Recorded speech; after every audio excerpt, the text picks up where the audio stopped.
আর হাত তুলে ডাক দিয়ে বলেন রব্বিরহামহুমা কামা রব্বায়ানি সগীরা। আপনার সন্তানের চোখের পানি নাকের ডগায় আসার আগেই আল্লাহ রাব্বুল আলামিন আপনার কবরের আযাবকে মাফ করে দিবে। সুবহানাল্লাহ পড়বেন না? আপনি আমি মৃত্যুবরণ করার পর একটা মানুষ যখন দুনিয়ার থেকে মৃত্যুবরণ করে চলে যায়, তার সমস্ত আমলের দরজা বন্ধ হয়ে যায়, সব বন্ধ হয়ে যায়, কেবলমাত্র 3টা দরজা খোলা থাকে। এক নাম্বার সেটা হচ্ছে নেককার সন্তান। যদি আপনি আমি নেককার সন্তান দুনিয়াতে রেখে যেতে পারি, তাহলে ওই সন্তান যত নেক আমল করবে, নামাজ পড়বে, রোজা করবে, হজ করবে, যাকাত দেবে, কুরআনুল কারীম তেলাওয়াত করবে, এক কথায় যত নেকের কাজ করবে, সমস্ত নেকিগুলো আপনার কবরে আলো হয়ে পৌঁছে যাবে। সুবহানাল্লাহ। আমাদের তো কিছু করার থাকবে না, তাহলে একটা নেককার সন্তান দুনিয়ার জমিনে রাখার দরকার আছে না নাই বলেন তো? আমরা হালাল হারাম অনেকেই বাছ বিচার করি না, বয়সের দিকে তাকাই না, শুধু দুনিয়ার অর্থের দিকে তাকায় সবাই দৌড়াইতেছি। হঠাৎ করে আজরাইল আলাইহিস সালাম যদি আমাকে ধরে ফেলে দেয়, সব কিছু রেখে কিন্তু আপনি বিদায় হয়ে চলে যাব। কথা কোন ঠিক কিনা? চলেই যেতে হবে, যখন যাবই আমরা খালি হাতেই তো চলে যাব, কিছুই তো নিতে পারবো না। কমপক্ষে আমার একটা নেককার সন্তান রেখে যাই। আমি যদি আমল করতে নাও পারি, সন্তান তো আমল করবে, কোরআন পড়বে, নামাজ পড়বে, ওই সন্তান তো আমার জন্য কমপক্ষে দোয়া করবে। কথা কোন ঠিক কিনা? আমাদের ওটাই সার্থকতা। দ্বিতীয় নম্বরে আমাদের জন্য যেটা থাকবে, দ্বিতীয় নম্বরে উপকারী ইলম। এই তো কোরআনুল কারীম আমরা যারা শিক্ষা দেই, যারা শেখে, এইভাবে যতদিন পর্যন্ত চলতে থাকবে, ততদিন পর্যন্ত আপনার কবরও এক অংশ সওয়াব পৌঁছতেই থাকবে। সুবহানাল্লাহ জোরে বলেন। এরপরে সদকায়ে জারিয়া। এক নম্বরে নেককার সন্তান, দ্বিতীয় নম্বরে উপকারী ইলম, তৃতীয় নম্বরে সদকায়ে জারিয়া। আমার অর্থ থেকে, সম্পদ থেকে যা থাকবে, যতটুকুন আল্লাহর রাস্তায় আমি দান করে যাব, ততটুকুন সওয়াব আমার কবরে কি পৌঁছতে থাকবে। যদি একটা কালভার্ট করে দিয়ে যান, একটা ব্রিজ করে দিয়ে যান, একটা পানির টিউবওয়েল বসিয়ে দিয়ে যান, তাহলে যতদিন পর্যন্ত ওই টিউবওয়েল থাকবে, যতদিন পর্যন্ত ওই পুকুর থাকবে, যতদিন পর্যন্ত ওই গাছ থাকবে, একটা মাদ্রাসা এতিম ছাত্রকে পড়ালেখা করাইছেন, ওই ছাত্র যতদিন পড়ালেখা করবে, ওই ছাত্র যত ছাত্রকে পড়াবে, তার ছাত্র যত ছাত্রকে পড়াবে, ততদিন পর্যন্ত সওয়াবের একটা অংশ আপনার কবরে পৌঁছতেই থাকবে। সুবহানাল্লাহ জোরে বলেন। তাহলে এই কাজগুলো করার দরকার আছে না নাই বলেন তো? কিন্তু আজকে আমরা দুনিয়ার মোহে পড়ে সবাই সন্তানদেরকে মাদ্রাসামুখী না করে সবাই আমরা জেনারেল শিক্ষায় শিক্ষিত করতেছি। কথা কোন ঠিক কিনা? অনেকেই বুঝবে হুজুর জেনারেল শিক্ষার বিরোধিতা করতেছেন। না, আপনার সন্তানকে যদি আপনি কমপক্ষে প্রথম শিক্ষাটা কোরআনের শিক্ষা দিতে পারেন, তারপরে ডাক্তার, মাস্টার, ইঞ্জিনিয়ার যদি বানান, তারপরে ওই সন্তান ডাক্তার হলেও কোনো সমস্যা নাই, মাস্টার হলেও কোনো সমস্যা নাই, যেই জায়গাতেই যাক না করে কোরআনের শিক্ষা থাকার কারণে তার দ্বারা কোনো প্রকার দুর্নীতি করা সম্ভব নয়। কথা কোন ঠিক কিনা?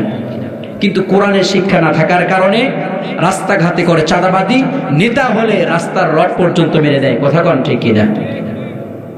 যদি বুঝ না থাকে, কিন্তু আপনার আমার সন্তানের যদি বুঝ থাকে, কোরআনের শিক্ষা যদি আপনি দিতে পারি, তাহলে ওই সন্তানের দ্বারাই কোনোদিন চাঁদাবাজি, ধর্ষণ, গুম, খুন, হত্যা, লুটতরাজ কিছু করা সম্ভব নয়। কথা কোন ঠিক কিনা? কিন্তু বর্তমান আমাদের দেশে যুব সমাজের দিকে তাকাইলে দেখা যায় সকল যুব সমাজ যেন ধ্বংসের মুখে এগিয়ে যাচ্ছে। কারণ একটাই, মা বাবা দিন শিক্ষা তাদেরকে দেয় নাই। কাল কিয়ামতে অনেক সন্তান জাহান্নামে চলে যাবে, অনেক যুবক জাহান্নামে যাবে। যাওয়ার সময় জাহান্নামের গেটে দাঁড় করানো হবে, করানোর পর তাকে বলবে, কেন জাহান্নামে যাচ্ছ? জাহান্নামে কেন যাওয়া হচ্ছে? তখন বলবে, আমার মা বাবা আমাদেরকে দিন শিক্ষা দেয় নাই। অথচ ওই সন্তানকে আমরা কত মহব্বত করি। কথা কোন ঠিক কিনা? সন্তানকে নিজের নতুন জামা না কিনে সন্তানকে নতুন জামা আমরা উপহার দেই, নিজের ঔষধ না খেয়ে সন্তানের পড়ালেখার খরচ যোগাই, অথচ ওই সন্তান বলতেছে আমার বাবাকে নিয়ে অথবা মাকে নিয়ে আমি জাহান্নামে যাবো। জোরে বলেন নাউজুবিল্লাহ। কারণ একটাই, আমরা সন্তানদেরকে দিন শিক্ষা দেই না। যদি আমরা দিন শিক্ষা দেই, নুরানিতে কমপক্ষে ক্লাস 3 পর্যন্ত পড়াই, এই সন্তানের ভিতরে দিন যখন থাকবে, এই সন্তান যে কোনো জায়গায় যাবে, মাস্টারি করবে, ডাক্তারি করবে, ইঞ্জিনিয়ার হবে, কোনো সমস্যা তার হবে? জোরে বলেন, কোনো সমস্যা হবে? তাহলে দুনিয়াতে শিক্ষা হলো দুইটা। একটা হচ্ছে দুনিয়াবী শিক্ষা, আর একটা হলো আখিরাতমুখী শিক্ষা। যারা শুধু দুনিয়াবী শিক্ষা শেখে তারা দুনিয়াতে সাময়িক সময়ের জন্য কিছু লাভবান হয়, আখিরাতের জিন্দেগিতে, আখিরাতের ময়দানে কিন্তু এই ব্যক্তিরা ক্ষতিগ্রস্ত হয়। কথা কোন ঠিক কিনা? আর যারা আখিরাতমুখী শিক্ষা শেখে, দুনিয়াতে অনেক ব্যক্তি তাদেরকে সম্মান দিতে চায় না, কিন্তু আল্লাহ রাব্বুল আলামিনের কাছে তারা দীর্ঘ সম্মান পেয়ে যায়।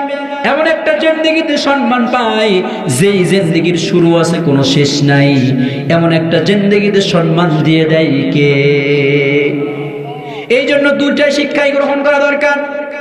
দুনিয়াবী শিক্ষা আমরা শিখব, নিজের ব্যক্তি জীবন চালানোর জন্য যতটুকু দরকার ততটুকু শিখব।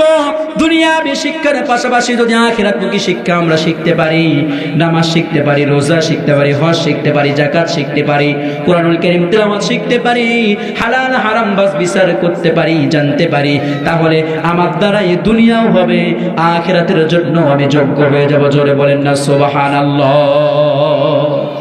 সম্মানিত ভাইরা আমার, আপনাদের পাশেই মাদ্রাসা, আপনাদের কাছে অনুরোধ করব, সন্তানকে স্কুলে পড়ার নিষেধ নাই, কিন্তু কমপক্ষে ফজরের পরে সন্তানকে মাদ্রাসায় পাঠিয়ে কোরআনুল কারীমটা শিক্ষা দেন, কোরআন শিক্ষা দেন, ফরজ ওয়াজিব শিক্ষাটা সে গ্রহণ করুক।